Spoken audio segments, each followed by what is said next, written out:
पार्वती मातृत्व, शक्ति, प्रेम तथा सौंदर्य की देवी हैं।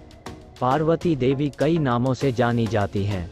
उनके सबसे प्रसिद्ध 2 नामों में से एक उमा और दूसरा अपर्णा है।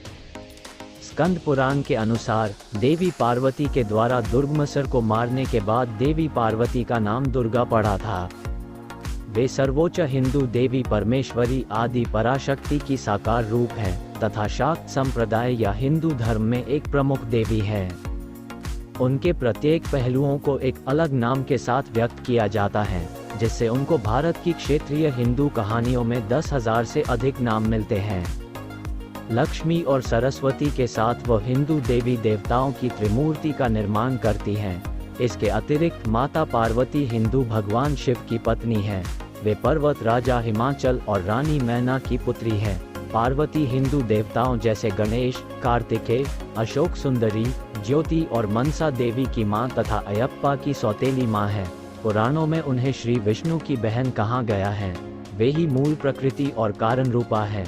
शिव विश्व के चेतना है तो पार्वती विश्व की ऊर्जा है। पार्वती पूर्व जन्म में दक्ष प्रजापति की पुत्री सती थी तथा उस जन्म में भी वे भगवान शंकर की ही पत्नी थी। सती ने अपने पिता दक्ष प्रजापति के यज्ञ में अपने पति का अपमान न सह पाने के कारण स्वयं को योगाग्नि में भस्म कर दिया था। भगवान शंकर को जब ये बात पता चली तो उन्होंने वीरभद्र के रूप में दक्ष प्रजापति के यज्ञ को नष्ट कर दिया। भगवान शिव सती के शव को लेकर तांडव करने लगे। उसी समय भगवान विष्णु ने अपने सुदर्शन चक्र से माता सती के शव के 51 भाग कर दिए। जहां जहां माता सती के ये अंग गिरे वहां शक्तिपीठों की स्थापना हुई। अगले जन्म में माता सती पार्वती बनकर पर्वतराज हिमवान के घर अवतरित हुई। देवी पार्वती को आमतौर पर निष्पक्ष, सुंदर और परोपकारी के रूप में दर्शाया जाता है, परंतु क्रोध अवस्था में वे काली के रूप में भी दर्शाई गई है।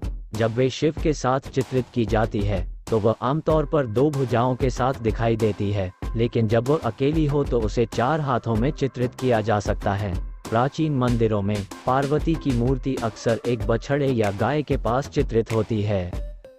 महाकाली पार्वती का सबसे क्रूर रूप है। ये समय और परिवर्तन की देवी के रूप में साहस और अंतिम सांसारिक प्रलय का प्रतिनिधित्व करती है। ये सुंदरी रूप वाली आदिशक्ति दुर्गा माता का काला, विकराल और भयप्रद रूप है, जिसकी उत्पत्ति असुरों के संहार के लिए हुई थी। काली 10 महाविद्याओं में से एक देवी है, जो नवदुर्गा की तरह है, अथवा ये पार्वती की अवतार है। काली को दक्षिण में भद्रा काली और उत्तर में दक्षिणा काली के रूप में पूजा जाता है। पूरे भारत में उन्हें महाकाली के रूप में पूजा जाता है। वे त्रिदेवियों में से एक देवी हैं और त्रिदेवी का स्रोत भी हैं। वे परब्रह्म की पूर्ण शक्ति हैं, क्योंकि वे सभी प्राण ऊर्जाओं की माता है। वे तामस गुण का प्रतिनिधित्व करती हैं और वह तीनों गुणों से परे है। महाकाली शून्य अंधकार का भौतिक रूप है, जिसमें ब्रह्मांड मौजूद है, और अंत में महाकाली सब कुछ अपने भीतर घोल लेंगी। माता का यही रूप सभी का नाश करने वाला है, पर यह रूप सिर्फ उनके लिए है जो दानवीय प्रकृति के हैं, जिनमें कोई दया भाव नहीं है। इसके अतिरिक्त वे त्रिशक्ति की क्रिया शक्ति है तथा अन्य शक्ति का भी स्रोत है। हरतालिका तीज को हरतालिका व्रत या तीजा भी कहते हैं। यह व्रत भाद्रपद मास के शुक्ल पक्ष की तृतीया को हस्त नक्षत्र के दिन होता है। इस दिन कुमारी और सौभाग्यवती स्त्रियां गौरी शंकर की पूजा करती हैं।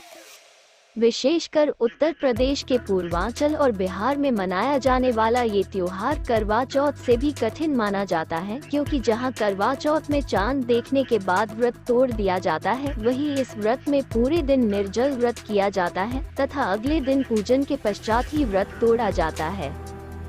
सौभाग्यवती स्त्रियां अपने सुहाग को अखंड बनाए रखने और अविवाहित युवतियां मन मुताबिक वर पाने के लिए हरितालिका तीज का व्रत करती हैं। इस दिन विशेष रूप से गौरी शंकर का ही पूजन किया जाता है। इस दिन व्रत करने वाली स्त्रियां सूर्योदय से पूर्व ही उठ जाती हैं और नहा धोकर पूरा श्रृंगार करती हैं। पूजन के लिए केले के पत्तों से मंडप बनाकर गौरी शंकर की प्रतिमा स्थापित की जाती है। इसके साथ पार्वती जी को सुहाग का सारा सामान चढ़ाया जाता है। रात में भजन कीर्तन करते हुए जागरण कर 3 बार आरती की जाती है तथा शिव पार्वती विवाह की कथा सुनी जाती है।